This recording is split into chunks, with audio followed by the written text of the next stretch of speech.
এই খাবারটা যদি সঠিক প্রসেসে রান্না না করেন তবে এটা আপনার হেলথকে কোনোভাবেই হেল্প করবে না, বরং আরো ক্ষতি করবে এবং তার সাথে সাথে নষ্ট হয়ে যাবে অনেকগুলো টাকা, সময়, এফোর্ট ও এনার্জি।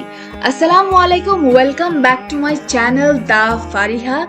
ভিডিওর শুরুতেই বলে দিচ্ছি, আজকের ভিডিও কিন্তু একেবারে স্কিপ করা চলবে না। সম্পূর্ণ ভিডিওটা মনোযোগ দিয়ে শুনবেন এবং দেখবেন এবং সেই অনুযায়ী আশা করি রান্না করবেন। তাহলে চলুন সকল রকমের তথ্য দিয়ে ভিডিওটা শুরু করা যাক। গরুর কলিজা সিদ্ধ করে ধুয়ে রান্না করলে তার পুষ্টি গুণাগুণ একেবারেই ঠিক থাকে না। যে কোনো প্রোটিন অতিরিক্ত তাপে ও অনেক সময় ধরে রান্না করলে তার পুষ্টি গুণাগুণ সহজাতভাবেই এমনি অনেকটা নষ্ট হয়ে যায় বা কমে যায়।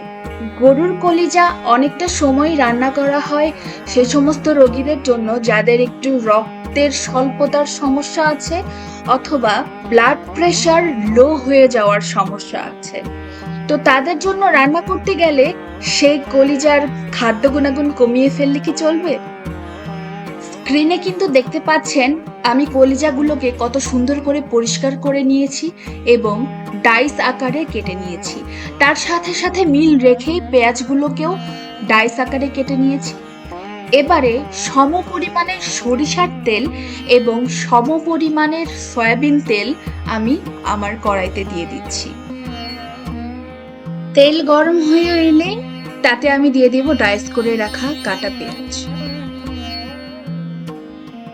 এরপরে দিয়ে দিচ্ছি দুটো মতন তেজপাতা। এগুলোকে দিয়ে আমি খুব ভালো করে নাড়িয়ে নেব। আপনারা কিন্তু চাইলে 1 চিমটি লবণ এতে অ্যাড করে দিতে পারেন।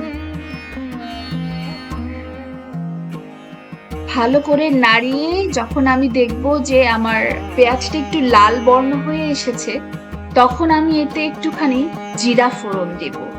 জিরা ফোড়ন আপনারা চাইলে দিতেও পারেন, নাও দিতে পারেন।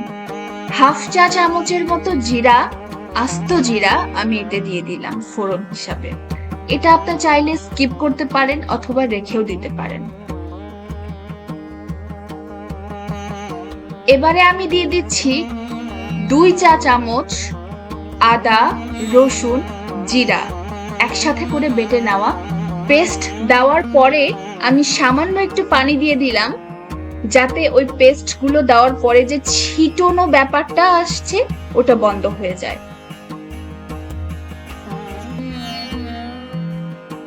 মশলাটাকে খুব ভালো করে নাড়িয়ে মাখিয়ে নিতে নিতেই দিয়ে দেব এবারে আমার সকল শুকনো মশলা। এখানে আছে লবণ পরিমাণ মতো, হলুদের গুঁড়ো 1 চা চামচ, মরিচের গুঁড়ো 1 চা চামচ এবং ধনিয়া গুঁড়ো 1 চা চামচ। সবগুলোকে দিয়ে সামান্য একটু পানি দিয়ে দেব যাতে এই শুকনো মশলাগুলো পুড়ে নষ্ট না হয়। মশলাটাকে আমি খুব ভালো করে কষিয়ে নেব যাতে কোনো আদা রসুনের কাঁচা গন্ধ না থাকে। স্ক্রিনে দেখতে পাচ্ছেন কলিজাগুলো খুব ভালো করে আমার ধুয়ে নেওয়া। কলিজাতে কিন্তু প্রচুর পরিমাণে রক্ত থাকে এবং রক্তগুলো খুব দ্রুত নষ্ট হয়ে যায়। আর তাই চেষ্টা করবেন কলিজা একেবারে ফ্রেশ কিনতে এবং খুব ভালো করে পরিষ্কার করে নিতে। কলিজাটা কিভাবে পরিষ্কার করবেন সেটা আমি সামনেই বলে দেব, দেখতে থাকেন পুরো ভিডিওটা। আমি এবারে সেই সম্পূর্ণ কলিজাটা দিয়ে দিলাম আমার মশলায়, দিয়ে খুব ভালো মতো করে মশলার সাথে মিক্স করে আমি কষাতে থাকবো। এবারে এই পর্যায়ে কিছুটা গরম মশলা দিয়ে দিচ্ছি। এই গরম মশলাতে যা যা আছে তা হলো 4টে সাদা এলাচ, 1টা কালো এলাচ, 4টে লবঙ্গ, 4টে গোলমরিচ এবং দারুচিনি। সবগুলোকে আমি একটু তেলে নিয়ে গুঁড়ো করে নিয়েছি এবং সেইখান থেকেই ব্যবহার করছি 2 চা চামচ মশলা। বাকিটা ব্যবহার করব আমি রান্নার শেষের দিকে। এবারে বলে দিচ্ছি গরুর কলিজা বা খাসির কলিজা কিভাবে প্রপার ওয়েতে নিউট্রিশনাল ভ্যালুটাকে ঠিক রেখে পরিষ্কার করে নেবে। তার আগে বলো, তোমরা ইউটিউব চ্যানেল দা ফারিহাকে সাবস্ক্রাইব করেছো তো? এই ভিডিওতে লাইক দিয়ে দিয়েছো তো? পুরো কলিজাটা ডুবে থাকে এরকম ভাবে পানি নিতে হবে এবং সেই পানিতে দিয়ে দিতে হবে 1/2 কাপ ভিনেগার এবং 1 টেবিল চামচ লবণ। এবারে এই ভিনেগার এবং লবণের মিশ্রিত পানিতে তোমার কলিজাগুলোকে খুব ভালো করে ডুবিয়ে দাও। ভিনেগার ও লবণ রাসায়নিক বিক্রিয়ার মাধ্যমে হিট তৈরি করে কলিজার ভেতরে থাকা সকল রকমের দূষণ এবং রক্তগুলোকে বের করে নিয়ে আসবে।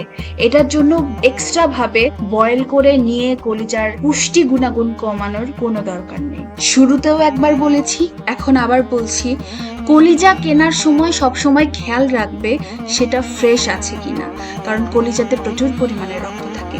স্ক্রিনে তো দেখতেই পেলে রান্না যখন শেষের দিকে হয়ে এসেছে তখন আমি বাদবাকি গরম মশলা গুঁড়োটাও দিয়ে দিলাম। এবারে আমার রান্নাটা একেবারেই শেষ পর্যায়ে বলা চলে, একটু সার্ভ করে নেব, বেশি কিছুই না। আবারও এখন বলে দিচ্ছি, দা ফারিহা ইউটিউব চ্যানেলটা সাবস্ক্রাইব করে দিয়েছে তো? সাবস্ক্রাইব যদি এখনো না করে থাকো তাহলে সাবস্ক্রাইব করে দেবে এবং আমার ফেসবুক পেজ দা ফারিহাকেও ফলো দিতে ভুলবে না। আজকের মতো এতটুকুই, সামনে কিন্তু আরো বেশ ভালো ভালো ভিডিও আসছে। সাবস্ক্রাইব করে বেল আইকনটা অবশ্যই বাজিয়ে দিবে যাতে আমার কন্টেন্টগুলো তোমরা একদম মিস না করে যাও। আজকের মতো এতটুকুই, দা ফারিহার সাথেই থেকো। আল্লাহ হাফেজ।